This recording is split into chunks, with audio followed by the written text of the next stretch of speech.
Alors bonjour à tous et bienvenue sur Cardan. Aujourd'hui du coup on se retrouve avec un ami que j'ai rencontré dans un endroit assez spécial, mais ça fait toujours plaisir de se rencontrer comme ça là-bas. Et du coup aujourd'hui on essaye cette magnifique Nissan.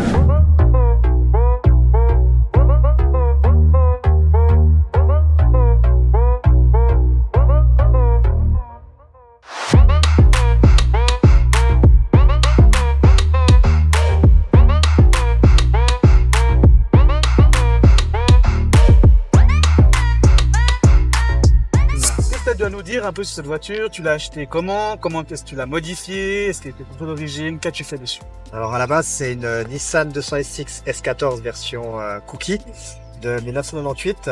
Je l'ai acheté plus ou moins full stock, face avant d'origine et tout. Et la grosse modification du véhicule a été portée sur le kit carrosserie Rocket Bunny Boss V2 qui change en entièreté la face avant du véhicule. Dessous, tu as quoi comme type de moteur là-dessus? Alors on a un 4 cylindres turbo développant 200 chevaux. Le type moteur c'est un SR20 DET. Donc ça pousse pas mal, hein.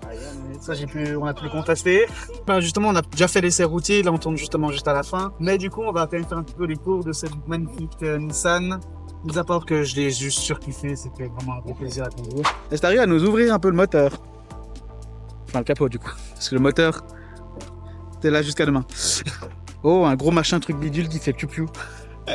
Donc ouais, donc ce que tu m'avais dit tout à l'heure, c'est que le moteur il a pas été trop changé ou si quand même un petit peu? Donc tous les internes sont stock. Ce qui a été modifié niveau performance, on a un intercooler frontal, un height mount pour réduire la longueur du piping, pour éviter le lag, dump valve HKS, bobine renforcée. Dans l'ensemble, au niveau préparation moteur générale, elle est assez stock.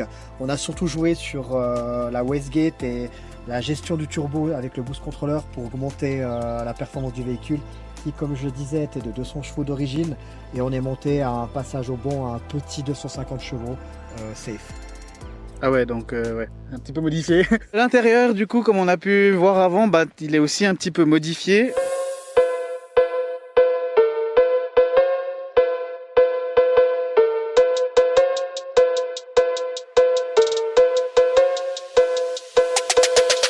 Il y avait déjà les arceaux intérieurs, non? T'avais tout changé. Parce que ouais, du coup, ouais, comme vous pouvez voir là, tout est modifié. Et puis bah du coup l'intérieur, bah, tu peux enlever le volant, ça c'est vraiment un truc qui est assez cool sur les voitures. Ça permet déjà de rentrer plus simplement et puis être plus safe.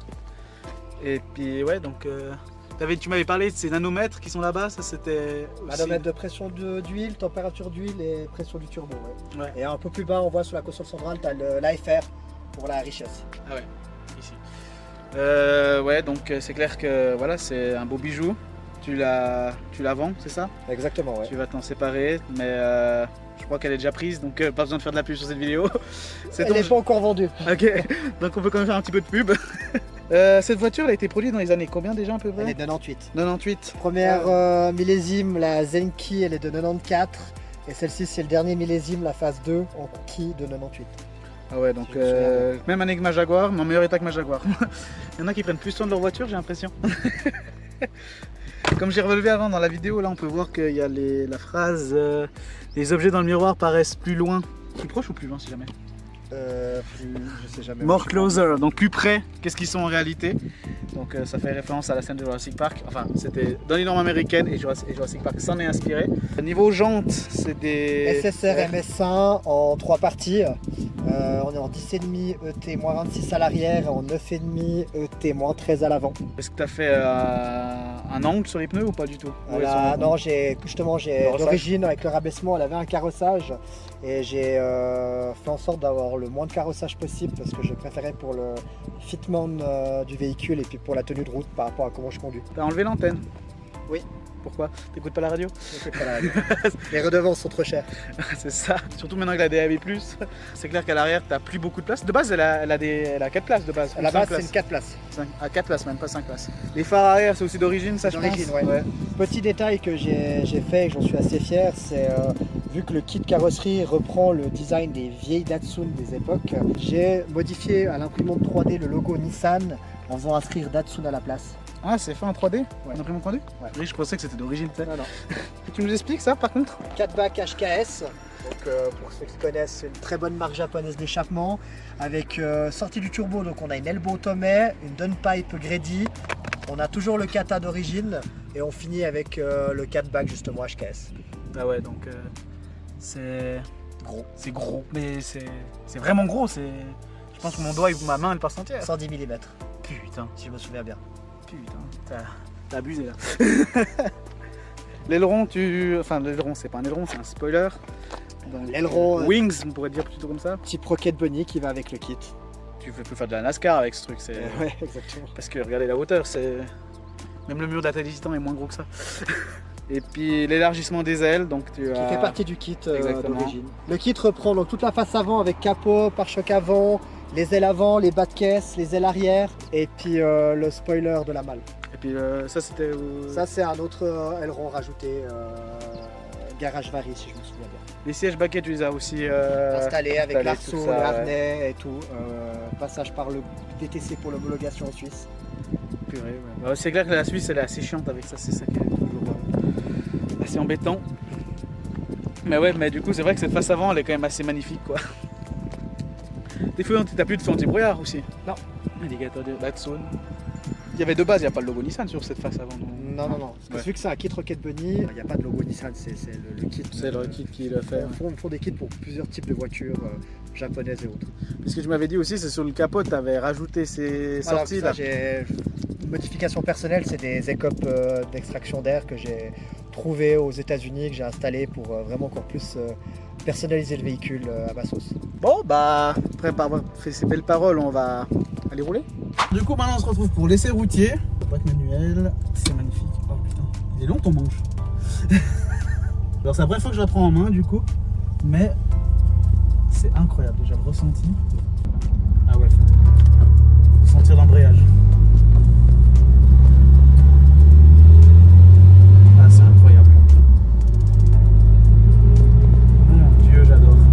T'as dit que tu la vendais combien? 40 000. Est-ce que j'ai le moyen? Je crois pas, non.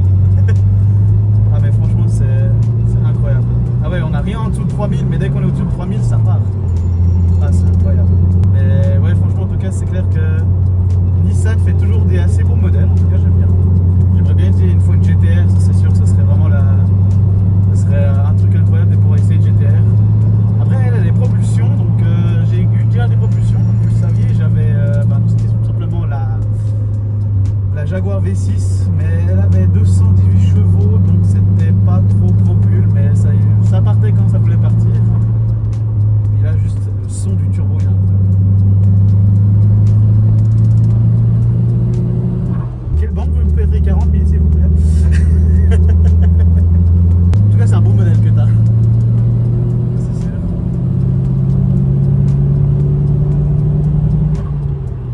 Ah, c'est magnifique.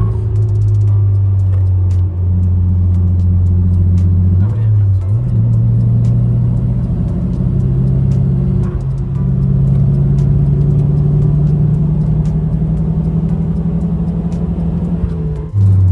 et j'avais vu quand tu conduisais qu'elle tournait bien, mais ah ouais, elle accroche. Même une Subaru, je crois qu'elle accroche pas autant que ça. Parce que les Subaru, elles sont sous-vireuses, mais waouh! Elle fait quoi comme réglage dessus? Ça fait comme ça. Une géo assez agressive. Ouais. Et puis surtout j'ai des pneus Zegnova, qui est une très bonne marque. Et à l'arrière je suis en 265, à l'arrière en 245. Ah Ce qui ouais. fait que là, au niveau largeur, t'as quand même un bon grip.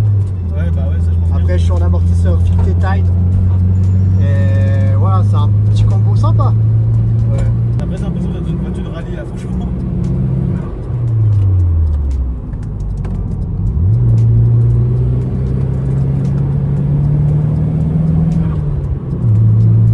Ah, c'est incroyable d'essayer, franchement. Ouais.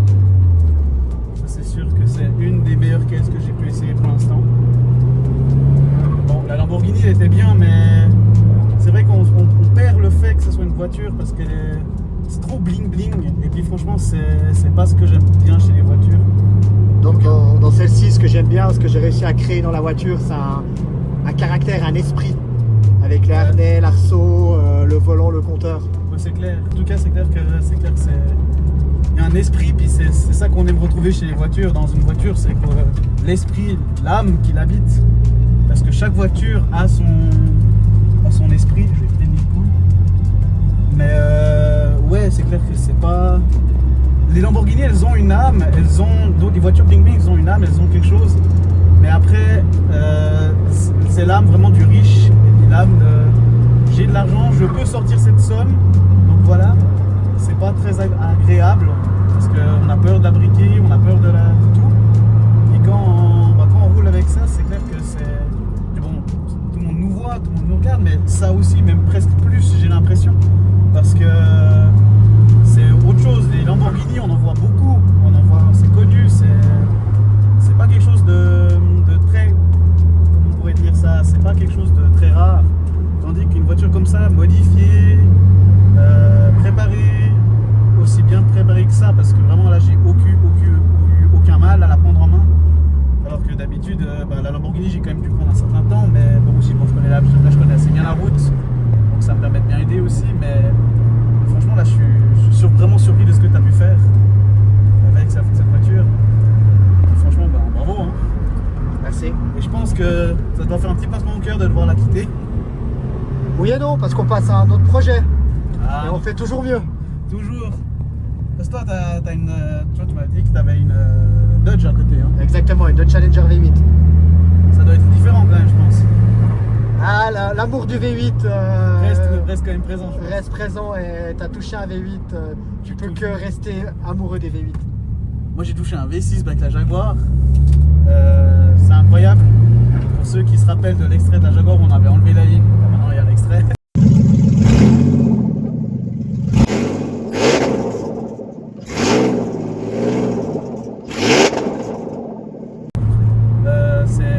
C'est incroyable. Bon, après on avait roulé sans cette ligne et puis on avait eu un petit contrôle de police, mais bon voilà, ça s'en fait pas.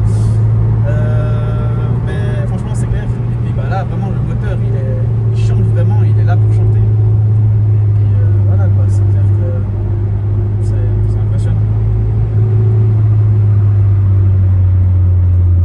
Tu devrais l'engager en course de côte cette voiture. Trop d'investissement financier pour ça. C'est clair que ça doit coûter cher et puis je pense que j'aurais peur de la briquer sincèrement en course de côte. Mais elle tourne, elle tient au sol, c'est purée, c'est incroyable. C'est pas facile souvent d'exprimer ce qu'on ressent en volant d'une voiture parce que c'est clair que ça reste quand même un objet matériel et ça reste comme certains disent c'est un châssis, c'est un 4 roues, pour terminer. Mais après ce qu'on peut vivre avec, ce que la voiture nous fait ressentir, ce qu'on ressent pas des fois dans d'autres choses. On peut ressentir ça dans des manèges, mais les manèges qu'on ne vit pas nous-mêmes, on ne ressent pas, on n'est pas maître de soi et maître du véhicule. Et puis quand une voiture comme celle-là arrive à nous prendre au cœur et puis vraiment nous prendre et puis se dire je fais qu'un avec la voiture et puis vraiment c'est moi et la voiture et rien d'autre, c'est toujours assez prenant. Une voiture qui m'avait fait aussi cette impression, c'était la Subaru, c'est pour ça que j'aime toujours autant Subaru. Mais après, voilà quoi. Je vais juste faire un petit truc.